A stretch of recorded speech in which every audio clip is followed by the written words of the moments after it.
يابا وصفة ماكارونز مستحيل تلقون اسهل من عندها واضبط من عندها. واو شلونها،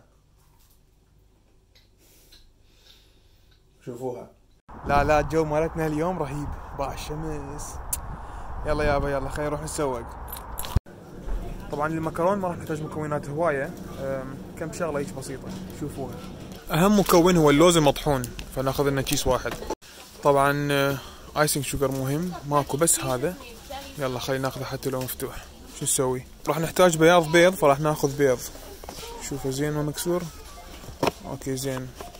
وزبده غير مملحه، فد اخذ قالبين ونشوف الله كريم. طبعا كنت راح انسى الفانيلا، نروح نجيب فانيلا هسه على السريع. باعوا شلون مختبي الفانيلا؟ اي هاي فانيلا اكستراكت، هي هذه.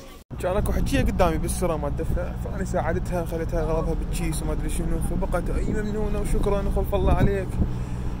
يعني حلو واحد شهرته عربيه يساعد الناس هنا، ياخذون الاجانب نظره على العرب، يقول لك باع ايش قد حبابين شلون يساعدون شلون تحسين سمعه يعني. يابا بالبدايه خلي احكي لكم على طرق المكرون. اكو طريقتين للمكرون اللي هي طريقه فرنسيه والطريقه الايطاليه. احنا راح نسويها اليوم بالطريقه الايطاليه لان اسهل وما تحتاج اي معدات.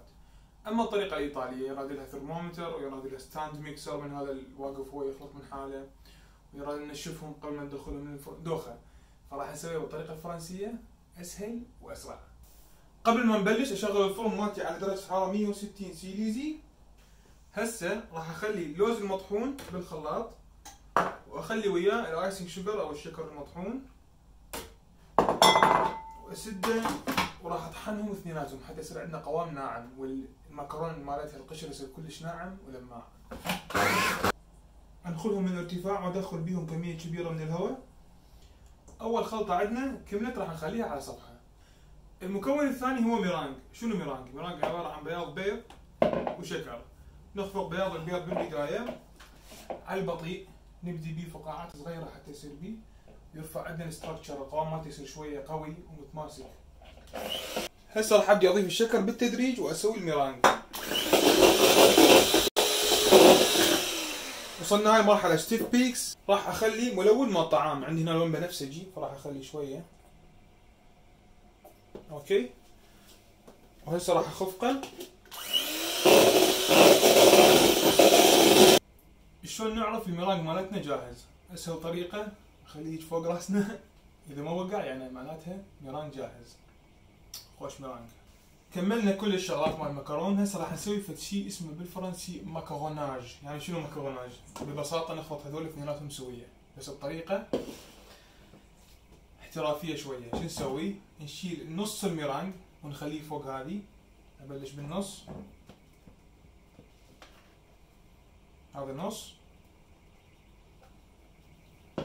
وراح ابدي اخلط الى ان يصير عندي مثل عجينه خفيفه. صارت عندنا باعوا شلون عجينه هيك. هسه راح اخلي كميه الميرانج الباقيه واسوي لها فولدنج. شنو يعني فولدنج؟ باعوا الحركه مال ايدي، اجي من جوا واقلبها للعجينه، بعدين من النص اسوي لها هيك مرتين واقلبها، من النص مرتين واقلبها، من النص مرتين واقلبها. وهاي فولدنج، هاي حتى الهواء يبقى داخل العجينه مالتنا وما يطلع، ويصير عندنا مكرونز رهيب. شنو راحتنا. بالمكروناج شو نسوي؟ لازم نوصل هاي المرحله. تشوفون هاي الربن، تشوفوه وشوي من ينزل هنا تقريبا ايش قد 10 ثواني يلا يصير عدل، معناته احنا وصلنا للمستوى الصحيح. اذا خلطناه بعد راح يفشل المكرون، اذا خلطناه بعد وهاي المرحله يفشل المكرونه، الهواء كله يطلع من الميرانج. دير بالكم. اوكي، راح اخليه بايبنج باج حتى سهل يصير علي البايبنج مالتي. بقى هنا طلعت لي قالب مال المكرون، راح اطبعه حتى المكرون يطلعون شكلهم كلياتهم متناسق. طبعا القالب راح اخلي لكم الرابط مالته تحت تقدرون تنزلوه انتم همين وتطبعوه. راح اخليه فوق الصينيه واخلي فوقه ورق مال زبده. خلي فوقه ورق مال الزبده. ما عندي ورق مال زبده، لازم اروح نشتري. يلا على السريع. اليوم سبت وازدحام مو طبيعي، كل العالم جايين دي يسوقون، على حظي اني. يلا ما نطول، على السريع نجيب هذا بارشمنت بيبر ونرجع. هذا 10 امتار بدوب يكفينا. يلا على السريع نروح نرجع نكمل الوصفه. اوكي هسه راح نفتح هذا.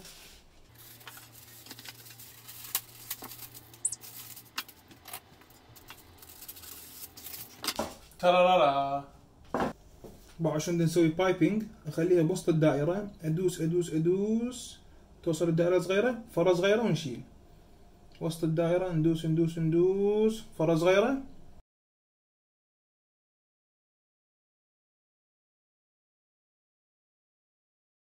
وهسه راح الزمها للصينيه واضربها 3-4 مرات حتى كل الفقاعات داخل الميرانج تطلع للوجه، وبعدين اجيب شيش وشكو فقاعات اطقها. ورا 7-8 دقائق باعوا شو صارت. خلي ايدي على الوجه تشوفون عبالك بمثل قشر خفيف. هسه ندخلهم بالفرن. ندخلهم في تقريبا اشقد 14 دقيقة. وهاي حالتي قاعد انتظر المكرون دا اشوفهم شلون ينرفعون الفيت مالتهم، ما يصير بيهم فقاعات. فينجر كروس نشوف. بس بعد خلينا نشوف الفيت مالتهم. شنو الفيت؟ هسه من يستوون اشرح لكم شنو الفيت مال المكرون. باعوا تشوفون المكرون شلون دين رفع هيج، تشوفون هاي مثل جوا فقاعات صغار، هاي يسموها فيت. هذه اذا ما يكون بيه المكرون فيت معناته مكرون فاشل. بس بسم الله الحمد لله احنا المكرون مالتنا اعتقد اوكي. بعد مرور 15 دقيقة صاروا المكرون جاهزين. ووو رهيب. اهم شي من تطلعوهم من الفرن تبقوهم الى ان يبردون تماما. اذا شلناهم قبل ما يبردون الاسفل مالتهم راح يخرب. باعوا هسه بردوا وشو راح ينشالون بسهولة. هم من حالهم ينشالهم. باعوا وقعوا تشوفون شلون من حارين يبقون لازقين بالورق ما ينشالون. للحشوة راح نسوي حشوة كلش سهلة وبسيطة حتى ما نروح طعم المكرونز، يبقى طعمهم هم الأصلي. راح أخلي زبدة، طبعا هي باتشر كريم هاي الحشوة مالتنا راح تصير نص قالب زبدة. خليه بالخلاط.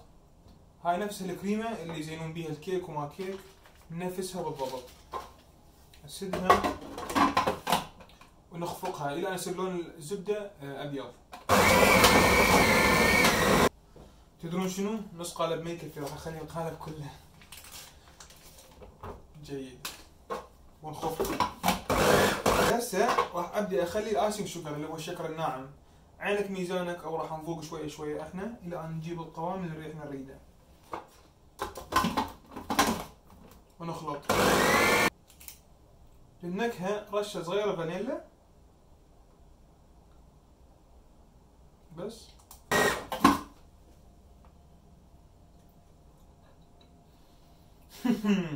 جيمر. وهسه همي راح اخليها بالبايبنج باج. اليوم شغلنا كله بالبايبنج باج. بس باعوا شلون صارت. اذا شفتوها صارت كلش لينه معناته ارتفعت حرارتها. دخلوها بالثلاجه تقريبا دقيقه بس هيك حتى ترزن نفسها. ناخذ قطعتين مكرون ونشوف الحجم مالتهم، واحد مقد الاخ بالضبط. اذا اوكي ناخذ وحده ونخلي فوقها الباتر كريم مالتنا.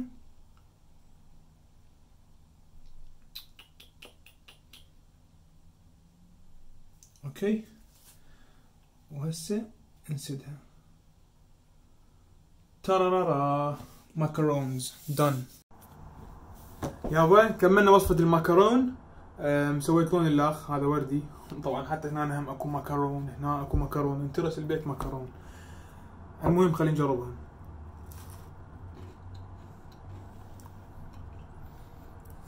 تشوفون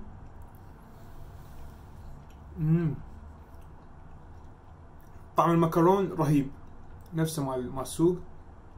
الكريمة طيبة، يراد لها بعد شوية شكر وشوية فانيلا. طعم الفانيلا مو واضح. وإذا أسويها مرة ثانية أقلل وقت الخبز تقريبا دقيقتين. باعوا البنفسجي شوية لونه صار شوية فاتح لأن أتأكد اللون حرارة زايدة. بس الوردي سويتها 14 دقيقة لونه طلع حلو. وبس شكرا لكم أصدقائي للمتابعة، وإن شاء الله حبيتوا وصفة الماكرونز. إذا عندكم غير وصفات تريدون أسويها اكتبوا لي إياها بالتعليقات.